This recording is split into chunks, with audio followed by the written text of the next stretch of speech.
Hi, I'm Chantel, And I'm Jessie. and this is Glowing in Tech.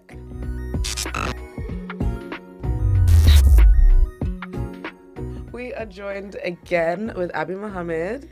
If you haven't watched last week's episode, you should absolutely watch it because we drop gems.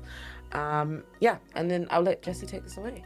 Yeah, so today I'd really love to get into, you have seen the tech industry through a few cycles of the peaks and the troughs.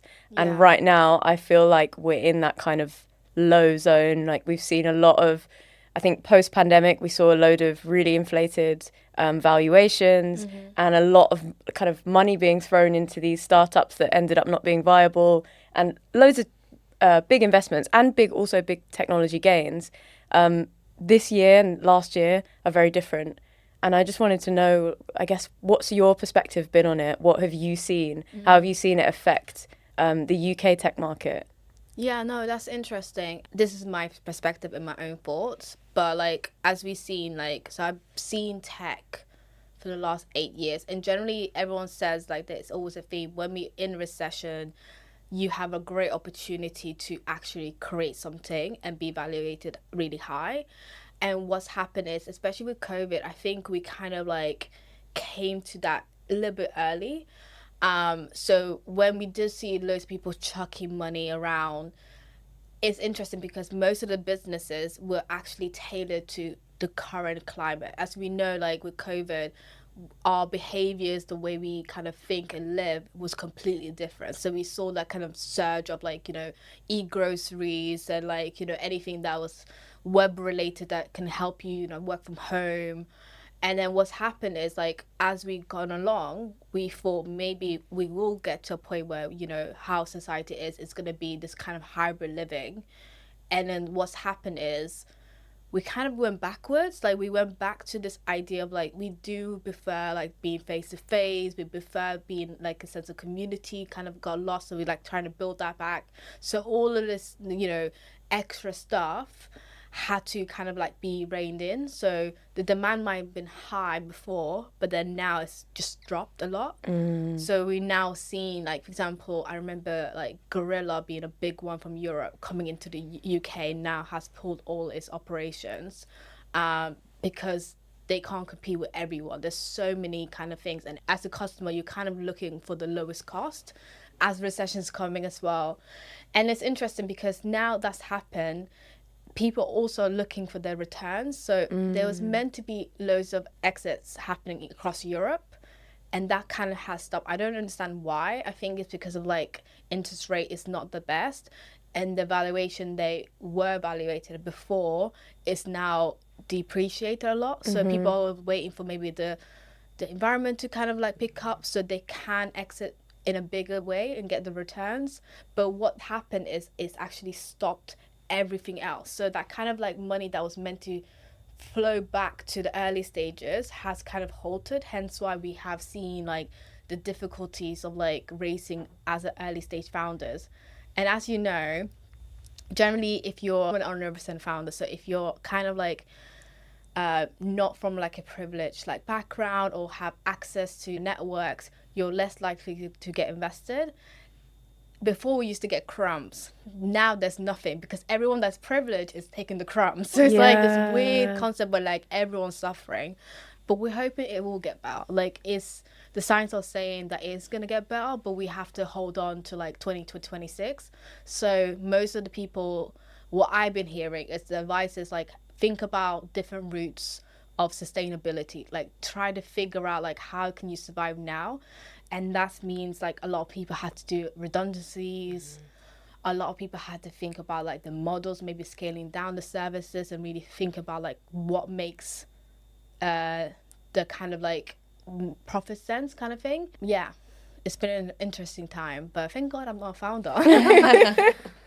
It's a really interesting one. Another thing I've seen a lot is a lot of people have had to do down rounds. Can you explain to us what a down round is? Generally what a down round is basically when you raised before, you had a valuation, and the next round that you're raising, your valuation has like gone down. So that's a down round. Yeah. Yeah. Okay. Yeah. So you're it's basically like a cash injection, but at the same time, Your valuation has maybe stayed same or even gone lower. yeah. It's like especially in the past, maybe like 2 years. Well, I feel like we've been in down for a long time. You know, I'm like, well, the market has not been great for a while, but it's so crazy to see like the amount of companies that have had to close, and early stage ones that may have like had a fighting chance if market conditions were better. Then they closed because like they would rather like, you know, give their employees like a severance package, like that's decent, than like keep going until the end and like then just having to like shut up shop and have nothing to give. But it is like, I feel like the market, like, is it picking up? Maybe a little bit, but I haven't seen any crazy change. And like, especially in like blockchain, we are just like, it's like high highs and very low lows. Yeah. And we haven't reached like, we had maybe like a hint of it earlier this year with like meme coins and all this speculative trading. But I haven't seen the same amount of interest from VCs in like startups that operate in the blockchain space since like 2021. And 2021 was crazy. Yeah. I think it's the buzzword, right? Everyone Yeah. was like, was it DeFi or something? DeFi, yeah. DeFi. I'm like, DeFi summer. and it's like you put money in. Again, majority, like, you have to remember, like, a lot of people might not know technical things, and because people follow, you're like, okay, let me follow the sheeps kind of thing to make quick money. But then if you want to sustain that, like, you have to know what's happening, your expertise and stuff like that. But then otherwise, there's no sense. I think right now everyone's suffering, all sectors, to be honest with you, because even consumer behavior has changed. Like, everything's become expensive. Everyone's pulling back and thinking, how do I save? People are thinking, okay, let me put it into things that actually bring experiences compared to, like, you know, instant gratification. So like maybe less takeaway, I'd rather go on holiday kind of vibe. Yeah. That's you. That's you. Yeah. That's us. You know? Yeah. But also, I don't know, I want to hear what your opinion is, but I don't know if we should ever see the highs we saw in 2020 and 2021, because it did feel like a bubble at the time, and it did feel wild to see, what was that, like, video chat app that was wild? Clubhouse. Oh, wow. Things like that. And it was like, as a consumer, it felt like this was not a viable business idea, but it got a wild valuation. Yeah. It's because I can't remember who was backing it, because they had big names and because they are so credible, the valuation just went up by just them saying, I like that. Yeah. And then when you put in reality and you look at the numbers, because with Clubhouse, you have to remember, like, I think the metrics are like who signed up, how long you're engaging on the app, and like how long you stay in on there. That didn't make sense. And I think they built way too quickly, actually. And also they stayed invite only for like way too long. Oh, really? That was also something that was that people have spoken about, because like there's this thing about like referrals, and if you're trying to grow something, like making it exclusive, like, it's great because everyone's like, I want to be inside, but they did it for way too long, and I think it actually hurt them in the end. Yeah, I mean, I personally didn't have it because I think it was not Android for a very long time. Yeah. And I'm not an iPhone that's person. true. I remember. But I did like it because, like, I think when it was smaller, and I remember when it was smaller because I was able to, it had a sense of community. But I think the problem they had is, I think the USB it's exclusive, you're in or out. And once they opened the gates, the USB went out. Like, and I think people else was copying. So like you had Twitter Spaces. Yeah. House Party. Yeah. Oh, yeah. Yeah, I remember House Party. I used to be on that one too. But yeah, like, those are all great examples of, like, very short-lived or, like, yeah, really highly evaluated things that really weren't that viable. And I'm not saying I'm happy with the low lows right now. But there's got to be a middle ground. Absolutely. But I also think that it's all about the market, and I think that's something that, like, as a founder, especially when you're building stuff, like, you really have to understand that, like, the market and timing is very important. Like, they did a good job for, like, what they were doing at the time, but sometimes the market just moves on and there's nothing you can do about it. Exactly. And I think the key ingredient in that is like you have to make sure your customer base is so strong and loyal. So in case something happens, they're still going to buy it regardless. A good example is like, you know, being black. I'm very particular on like what I put on my hair. Rain or shine, I could have no food in my fridge, but I'm still buying the same shampoo and conditioner. Like you have to have that kind of loyalty. So when you're having this kind of like ups and downs, you still have the sense of, you build the sense of community, the sense of like brand loyalty. So people will come through it and stuff. Yeah. Compared to like, I think Clubhouse, what they did, they had the community of like exclusive people. The gates open, they all left. Yeah. And then there was like kind of chaotic kind of conversation, but there was no sense of like coming together. It became isolated silos and you don't know how to navigate it. There was a lot of noise. Like I remember like listening to The Lion King on there. Does anyone remember that? I do remember that. Oh my god, that was so amazing. Like that was like pretty late on as well. But like what I do have to say about Clubhouse, if not for Clubhouse, I wouldn't be in tech. Really? Wow. Because at the time, I was telling you, I was a nuclear engineer and I was like doing this engineering thing, knew nothing about tech. And I remember like I was just like in the hallway and I was like looking into the rooms and I was like, I went into a tech room and they were talking about UX design. Wow. Yeah, and it was literally from there, I was like, I don't know what this is. And I have this thing, I'm like, I don't know what this is, I'm going to find out everything. And then from there, I got into like products and then I've ended up in blockchain. I'm obsessed. See, this is so important because this idea of like, you have to have somewhere where there's like a watering hole of some sort that attracts people's curiosity. I feel like in London, when I started 7 years ago, we had Google for Startups. So it was actually a campus. Like you can go there, there's events and there's a sense of community. And then COVID happened and that got closed down. That and also Tech Hub got closed down. So you didn't know where to go. And it became very cliquey. It's like if you knew people, then you'll be invited to things. If you didn't know anyone, you won't be invited to things. But now we have things like Black Tech Fest, where it brings everyone together.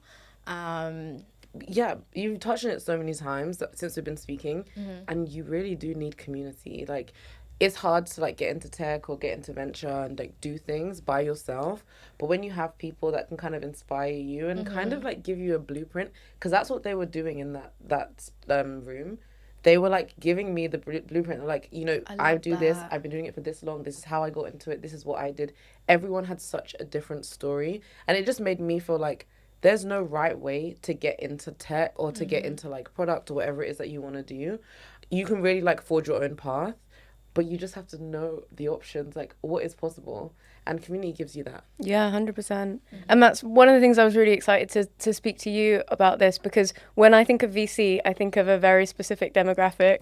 And then I met you and I was like, oh my God, there are young, diverse people who are in this world and absolutely doing amazing things. And yeah, I think it's really important that we see that. It's really, really important that we see that. We are seeing that, and it's so weird because I feel like when I was in a space, and maybe because I was delusional, I didn't really care. So I used to walk in, I'm like, no, I'm different, whatever. Like I didn't care, but like as I've gone through it, I understand what you mean. It is a very uncomfortable space, and I get so excited when I see another black person. Yeah. And I'm like, what's your name? Tell me everything. You have to come to this event with me. Like I'm trying to always bring people in because I feel like in these spaces, they've done this thing where it's similar to music, where like this, they only can be a few of us. And then when we move on, then they will recruit the next kind of wave. And I feel like, what's the point? Like, I think there was a joke where like, I think me and my friends, like, so majority of them like are like, you know, from different backgrounds and stuff like that. But I think that day there was a row of us that were black in VC. And the rest of the room was like white.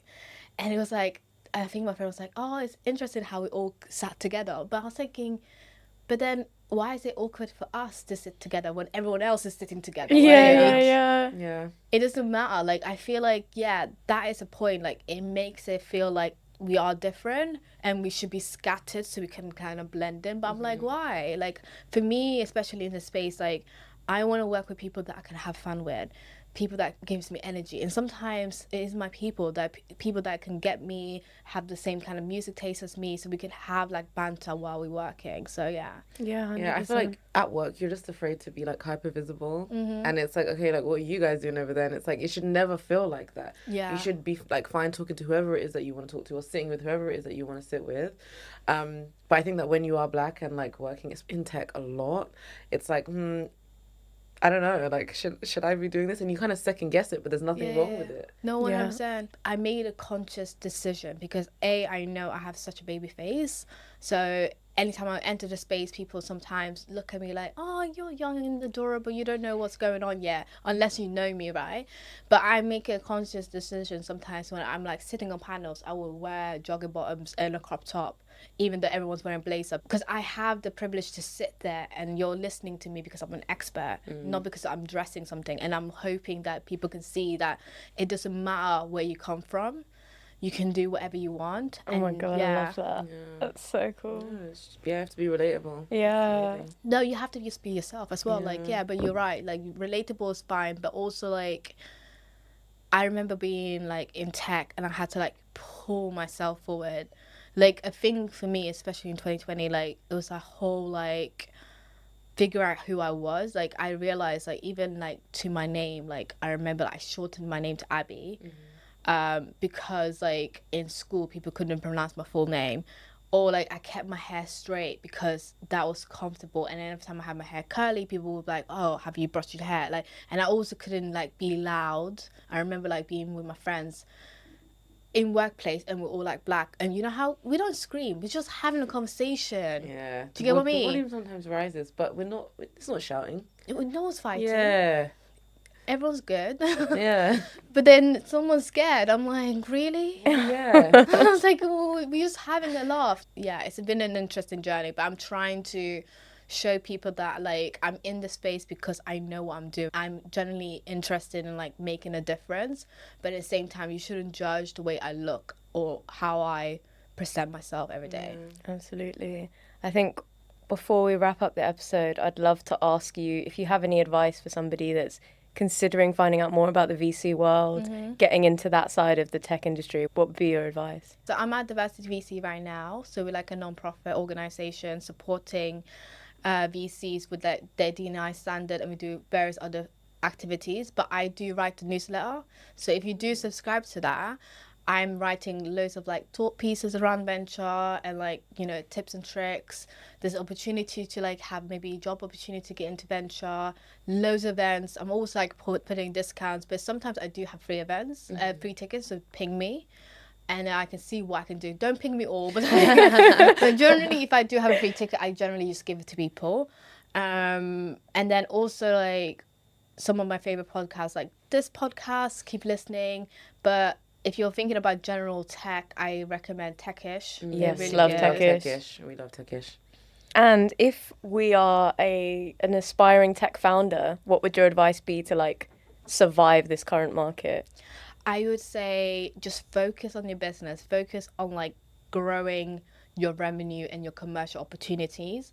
I think so. Just make sure you're thinking about like how do you make money. And then think about like how do you join communities and support each other as well. So there's loads of communities across the UK. Generally, I would say like search up accelerators and avoid the ones that are charging you or taking equity. Okay, that's really helpful because there are a lot of those, right? There are. There are. Amazing. Thank you so much for your time Thank you today. for having me, honestly. We will put all of your details on the screen and in the show notes, just so that people can like get a hold of you and stay in contact with you and subscribe to your newsletter, because I know I will. Yeah, like I really have enjoyed like having you on here today, and I think it's been amazing. It feels like we've peeked behind the curtain. Yeah, like yeah, absolutely. Like, this Yeah. mystic land, you've made it a lot clearer for us. Thank you for having me. Of course.